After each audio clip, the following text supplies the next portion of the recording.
이렇게 왜 사람이 한 번씩 미치는 게 있죠. 그 발동이 걸리고 미치고 그러면은 뭐랄까, 시간은 모자라지만은 그래도 그거 다 좀 자기 하고 싶은 거는 하는 것 같아요.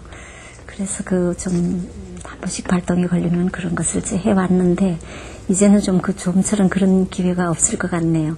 모르겠습니다. 나중에 또 학교 그만두면은 또 어떤 충동이 일지 또 모르죠. 그때 제가 전공이 교육심리학이었거든요. 그런데 고등학교 때 이제 시를 좀 어디 나가서 쓰기도 하고, 그때마다 이제 박모르 선생님이 심사를 해주시면서 제 시를 이렇게 인용을 해서 심사평을 하시고 그랬어요. 그래서 제가 대학 다닐 때가 이제 4.19 이후에 굉장히 학교에 휴교가 많고 그러던 시절이었는데, 그때 이제 시간이 많으니까 이제 일기장 같은 데다가 이제 끄적거리고, 또 제가 이제 옛날 중고등학교 시절을 돌아본 거예요. 중학교 때 제가 시인이 아니면 아무것도 되지 않으리라고 이제 맹세를 했는데, 고등학교 와서 공부를 조금 잘하니까 제가 그 약속을 저 스스로 파기를 하고 시를 공부를 안 하고 다른 전공으로 왔거든요. 그래서 그런 생각이 나서 박모르 선생님께 편지를 다시 공부를 하고 싶다. 혹시 이런 아이를 기억하시느냐 했더니 한번 좀 연구실로 놀러 오라 그러셨어요. 그래서 이제 시작 노트를 가지고 오라 그래서 시작 노트를 가지고 이제 가서 선생님을 뵀는데, 그때 제가 얼마나 촌뜨기였는지 선생님하고 같이 설렁탕을 먹는데, 화신백화점 뒤에서 설렁탕을 먹는데, 선생님이 소금을 선생님 앞으로 이렇게 딱 끌어다가 놓으시고, 이제 소금이 이렇게 저는 이제 이렇게 멀리 있었는데, 그래서 그거를 집어달라고 좀 밀어달란 말을 못해가지고 설렁탕을 맹걸로 먹었어요. 근데 그런 얘기를 선생님이 어디에 산문을 쓰셨는데 보니까 그런 얘기를 썼더라고요. 이렇게 숙맥 같은 여학생도 있어서 시는 잘 쓰겠다 그렇게 생각을 했다라고 얘기를 하시고, 전에 또 제시를 현대문학에 추천을 해주셔서 그 후로부터 1년에 한 번씩 추천을 받아서, 옛날엔 3번 받아야 되니까 그래서 등단을 했습니다. 예. 제가 본래 문학을 했어야 할 사람이었는데 아마 다른 것에 어떤 유혹에 넘어갔던 것 같습니다. 그래서 시라는 것이 이게 항상 제가 해야 할 본래 일이고 나머지 일은 또 다른 것이 아니었나라는 생각이 들어요. 유학을 가서 교육심리학으로 공부를 하는데 그때도 시가 쓰고 싶어서 아주 죽겠는 거예요. 그리고 내가 시를 쓰면 될 텐데 내가 여기 와서 왜 이렇게 힘드는 공부를, 그때는 영어가 서투르니까 서투른 영어로 공부를 하느라고 이렇게 고생을 하는가라는 생각을 했는데, 그리고 옛날에 대학원을 졸업을 하고 제가 현직에 중고등학교에 3년을 있다가 박모르 선생님을 만날 기회가 있어서 만나서 제가 대학원을 가는데 국문학과 대학원을 갈까 아니면은 교육심리학 그대로 할까라고 말씀을 드렸어요.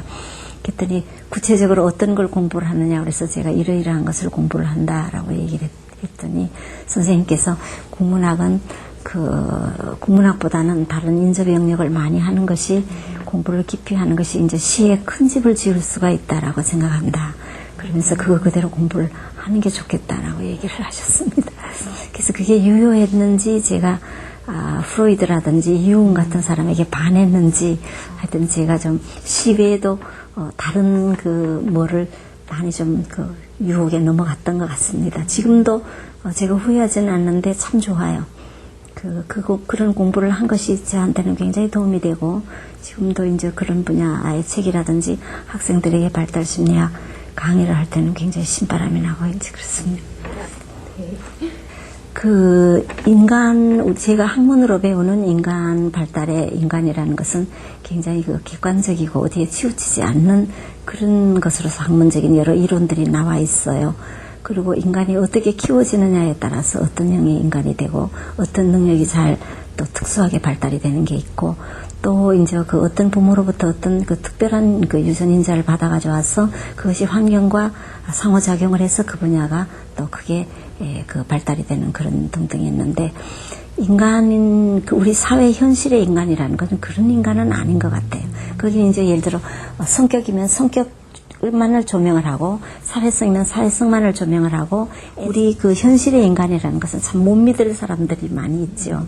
그리고 이제 저 자신도 또 표현이라든지 이런 우리가 표현력 발달 같은 데 보면은 어려서부터 표현력을 키워줘야 되는데 우리의 그 양육 환경들이 그 표현력을 잘 키워주지 못해서 호의로 얘기를 한다는 것이 상대방의 비유를 건드려버리고 자존심을 상하게 하는 그런 경우도 참 많이 있었어요.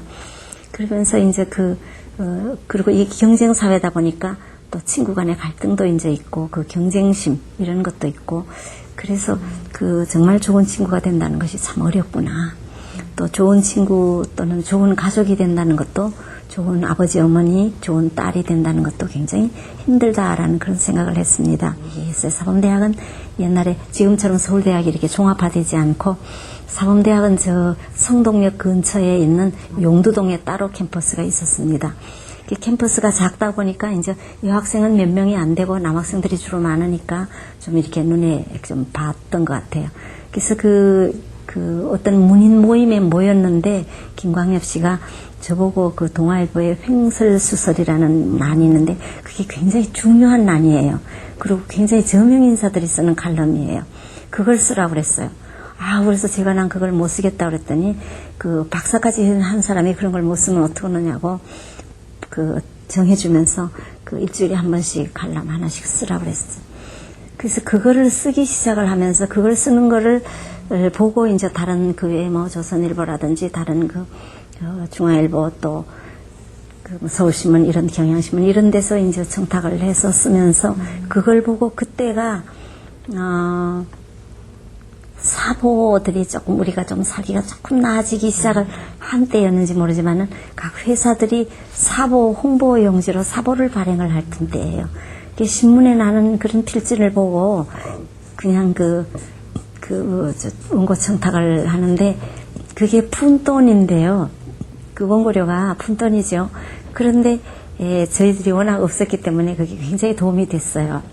그래서 이제 책이 모여 그 원고가 이제 쭉 찢어서 스크랩을 해뒀는데 또 이제 출판사 같은 데서 책을 좀 내자 하고 그렇게 또 얘기를 해서 그 책이 나갔는데 그게 왜 그런지 그렇게 많이 아마 그때가 이제 좀 어려운 사회가 경직된 시대였기 때문에 제가 좀 자유롭고 따뜻한 제가 교육심리학을 전공을 했으니까 우리 인간의 내면 세계라든지 이런 것은 좀 또 시를 썼으니까 표현 같은 것이 좀 그거 안 한 사람들보다는 좀 달랐지 않겠는가. 그래서 글감이 이것은 시에 참 맞겠다 또는 수필에 맞겠다 또는 무슨 좀 긴 이야기를 인물을 등장시킨 소설에 맞겠다라는 글감이 있다고 저는 생각을 해요.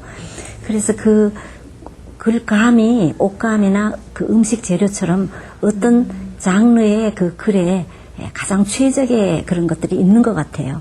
그래서 그런 것을 좀 가려서 쓰면은 참 좋지 않겠는가 생각해. 우리가 간혹 시가 좋다고 하지만 그걸 억지로 시에다가 집어넣었으면은 그 시로 쓰는 매력도 너무 하나도 없고 어떤 시는 보면은 이거는 수필로 썼으면 참 좋았을 텐데라는 그런 생각을 하면서 읽게 되는 시들이 가끔 있거든요. 그래서 민속에 팍 빠져있는 동안에 항상 시가 내가 이거 끝나면 시를 써야지 이거 끝나면 시를 써야지 항상 그랬는데 그게 아마 시보다 더 재미가 있었던가 봐요. 그래서 학문으로서 유학을 했으면서도 오히려 서양 학문보다는 우리 국학에 많이 치우쳐 있었고 이제 그러면서 할머니들이나 이제 그 할아버지들이 주는 그 소중한 자료 같은 것을 좀 버리지 않고 그분들이 애써 주셨기 때문에 이제 될 수 있으면 책으로 묶어서 기록으로 남기려고 우리가 이제 젊음보다는 어떤 인생에 대한 어떤 좀 느낌 같은 것이 좀 깊이가 있어지고 또 우리 인생에서 중요한 것은 사람 외에는 아무것도 없다라는 그런 좀 뭐랄까 애늙은이 같은 그런 생각을 하게 되더라고요. 그러면서 제 나이도 50대이고 사실 시인이 쓰는 모든 시가 자화상입니다. 근데 그냥 그런 시가 한번 써졌습니다. 그래서 제가 그냥 구름의 딸 물이 여성이니까 그러니까 서리, 눈, 이슬 이런 것은 수성은 다 여성이에요. 그리고 이제 햇빛이라든지 이런 건 남성입니다. 그래서 제가 이제 바람은 또 떠돌고 움직이는 존재니까 뭐 이제 그런 식으로 해서 이제 구름의 딸이여 바람의 연인이여라 그런 그 시를 써본 것입니다. 시 세계가 이제 나쁘게 얘기를 하면 그 시인의 넋두리이고 이제 좋게 얘기를 하면은 이제 그 시인이 추구하는 경험, 체험과 어떤 선험, 상상의 어떤 세계와 꿈의 세계, 그 자기가 그리는 자기가 건설하고 싶어했던 자기의 왕국에 대한 그 조감도가 이제 그 시라고 할 수가 있는데 저 자신이 이제 너무 선험 쪽으로 치우쳐 버리면은 공감이 가지 않잖아요. 아무리 저하고 동시대를 산다고 하더라도. 그리고 그것이 아무리 선험이라고 하더라도 현실적인 근거에서 촉발하는 것이지 현실에 발을 딛고 있는 것이지 완전한 그런 환상이나 상상의 세계는 아니거든요. 그리고 현실에 발을 딛고 있다라는 것은 현실에 대한 항상 불만에서 시작이 되는 것이지 우리가 현실에 만족하는 사람은 아무도 없는 것 같아요. 그래서 이제 그 작품들이 제가 아까 자화상이라는 시에 나오는 구름의 딸이요 바람의 연인이여라 하는 것처럼 살아오고 보니까 제가 그것밖에는 아무것도 아니었다라는 생각이 드는데 거기와 가장 가까운 종교라면 이상하지만 철학이 저는 불교를 철학으로 보는데 철학이 불교예요. 제가 그전에는 우리 무속하고도 굉장히 친했습니다. 왜냐하면 우리 민속이 무속과 결부되어 있기 때문에 그 무속에 아주 심취되어 있어서 무속이 상당히 정겹습니다. 따뜻하고.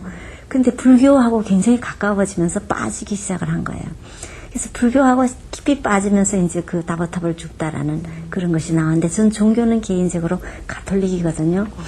그래서 저는 제가 종교가 가톨릭이지만 거기에 구애받지 않고 또는 불교를 우리 문화지만 불교에 국한돼서 그걸 종교적으로 지향하지 않고 제 삶의 어떤 철학 같은 것으로 지향을 하고 있고 또 다른 많은 우리 일상생활에 있는 것 제가 쓰고 싶은 온갖 실험을 다 시도를 해보는 어차피 시가 제가 무엇을 목표하고 노리고 쓰는 거는 아니잖아요. 제가 좋아서 저의 직업이 따로 있는데도 불구하고 제가 좋아서 하는 짓이기 때문에 내가 좋은 거는 다 해볼 수 있지 않겠는가. 그렇다면 시의 형태도 형식도 전통적인 그런 형식에서 떠나서 제가 마음대로 이렇게 좀 새로 만들어보고 틀을 깨보고 또 다시 나열해보고 재구성해보고 또 파기해보고 하는 그런 것도 저한테는 자유로 구석과 안 맞는 것이 되지 않겠는가라는 생각을 하면서 사실 책이 원고가 더 많았는데 저 시집의 틀이 한 70편 내외밖에 못 읽게 하니까 이렇게 나왔습니다. 시는 그냥 항상 써야 되는 것이고 제가 또 밤을 새웠으면서도 한 줄도 못 써도 기분이 좋거든요. 그러니까 이제 그건 또 쓰는 것이고요. 좀 편하게 살고 싶습니다. 제가 좋아하는 것만 하면서 다른 사람이 나를 어떻게 보느냐, 남의 시선에서부터 자유롭고, 행동도 그렇고, 제 삶의 태도도 그렇고, 이제 그러면서 저 자신이 이제 갑상선 수술도 하면서 제 몸에 대한 의식도 좀 생각을 했어요. 전에는 무엇든지 다 할 수 있다고 생각했는데, 지금은 한꺼번에 욕심을 부리면 안 된다라는 그런 생각도 하고, 또 제가 학교에서 키우는 학생들에 대한 이제 의무감과 어떤 또 도리와 선생으로서의 도리와 이런 것도 좀 있는 것 같아요. 그래서 제가 좀 정년보다는 한 1년쯤 앞서 이제 물러나면서 그 다음에 이제 제가 키워서 외국에 나가서 학위를 해가지고 돌아와서 자리를 기다리는 또 저희 제자들이 많이 있습니다. 그래서 그 제자들에게 자리를 좀 1년이라도 빨리 앞서 제시해 주는 것도 좀 좋겠고 저는 또 거기서 제 평생 직업을 가졌는데 직업에서 좀 해방되는 그런 기쁨도 있고 또 서울대학으로 봐서는 또 유능한 교수를 쓰는 것이 또 학교로 봐서 또 유익이 되고 좀 여러 가지로 좀 생각을 많이 했습니다. 그래서 그런 결단을 내려서 이번 학기가 이제 좀 마지막 학기로 좀 생각을 하고 있습니다.